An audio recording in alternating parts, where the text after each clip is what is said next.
Hello everyone, আমি স্মৃতি। আজকে আপনাদের জন্য নিয়ে এসেছি উত্তরবঙ্গের একটি বিখ্যাত রসপুলি পিঠার ইয়ামি রেসিপি নিয়ে। দেখতেই পাচ্ছেন পিঠাগুলো দেখতে কতটা লোভনীয় হয়েছে। এটা দেখতে যতটা লোভনীয়, খেতে মাশাআল্লাহ অনেক অনেক বেশি টেস্টি হয়। দেখতেই পাচ্ছেন এগুলো কতটা লোভনীয় হয়েছে। আমি একটা পিঠা আপনাদেরকে ভেঙে দেখিয়ে দিচ্ছি। এটা ভিতর থেকে কতটা জুসি হয় সেটাও আপনারা এটা দেখলেই বুঝতে পারবেন। এই পিঠাটা তৈরি করার জন্য আমি এখানে প্রথমে নিয়েছি 1/3 কাপ পরিমাণের পানি। এর মধ্যে দিয়ে দিচ্ছি 1 টেবিল চামচ পরিমাণের লবণ। পানিতে যখন এরকম সুন্দরভাবে বলক চলে আসবে তখন গ্যাসের ফ্লেমটাকে লো করে দিয়ে 1 কাপ পরিমাণের চালের গুঁড়া আর 1/2 কাপ পরিমাণের আটা দিয়ে দিচ্ছি। এখন এই সবগুলো উপকরণকে খুব ভালো করে একটু গরম পানির সাথে ফুটিয়ে নেব। এখন গ্যাসের ফ্লেমটাকে একদমই অফ করে দেব আর এগুলোকে নেড়েচেড়ে সুন্দর করে মিশিয়ে নেব। আর এই মিশ্রণটাকে আমি 4 থেকে 5 মিনিটের জন্য একটু রেস্টে রেখে দেব। 4 থেকে 5 মিনিট পর এই যে দেখুন এগুলো একদমই সফট হয়ে এসেছে।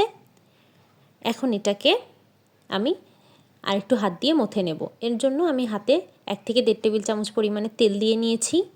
আর এখন সবগুলো উপকরণকে একসাথে একটা মসৃণ ডো তৈরি করে নেব। এক্ষেত্রে প্রথমে মনে হতে পারে জিনিসটা শুকনো, কিন্তু আপনারা যখন আস্তে আস্তে এটা ভালো করে তেল দিয়ে মথে নেবেন তখন দেখবেন এটা একসাথে একটা সফট ডোতে পরিণত হয়েছে। এই যে দেখুন এটা ঠিক এরকম একটা সফট ডো তৈরি হবে। এটাকে একটু সময় নিয়ে একটু শক্ত শক্ত করে মথে নিতে হবে।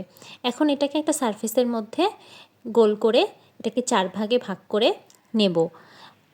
আর এই 4 ভাগের মধ্যে থেকে 2 ভাগ আমি উঠিয়ে রাখবো আর 2 ভাগের আমি রুটি বেলে নেব।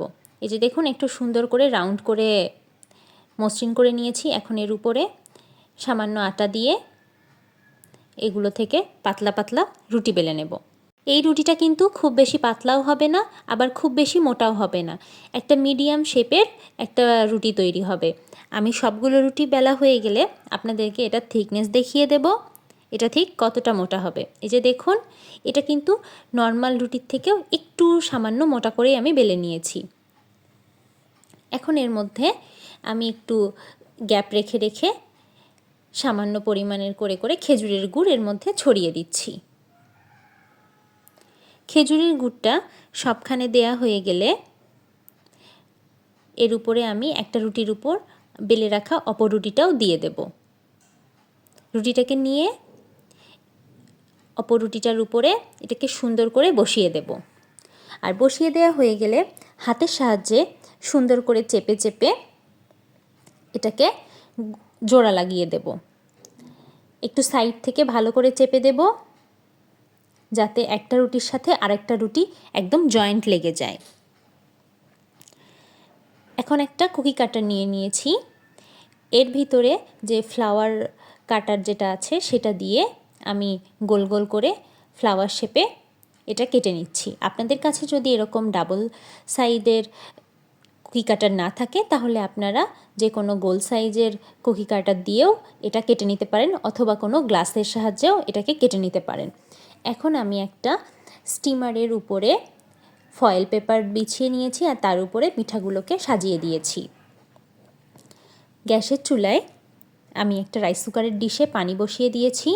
পানিটা যখন এরকম ফুটে আসবে সেই পর্যায়ে এর উপরে স্ট্রেনারটা দিয়ে ঢাকনা দিয়ে ঢেকে 10 থেকে 12 মিনিট অপেক্ষা করব। 10 থেকে 12 মিনিট পর ঢাকনা খুললেই তৈরি হয়ে যাবে সুস্বাদু মজাদার রসপুলি পিঠা। এই যে দেখুন তৈরি হয়ে গেছে সুস্বাদু মজাদার রসপুলি পিঠা। এটা হতে খুব বেশি সময় লাগে না, আর এটা যে কতটা সফট আর ইয়ামি সেটা আপনারা একবার খেলেই বুঝতে পারবেন।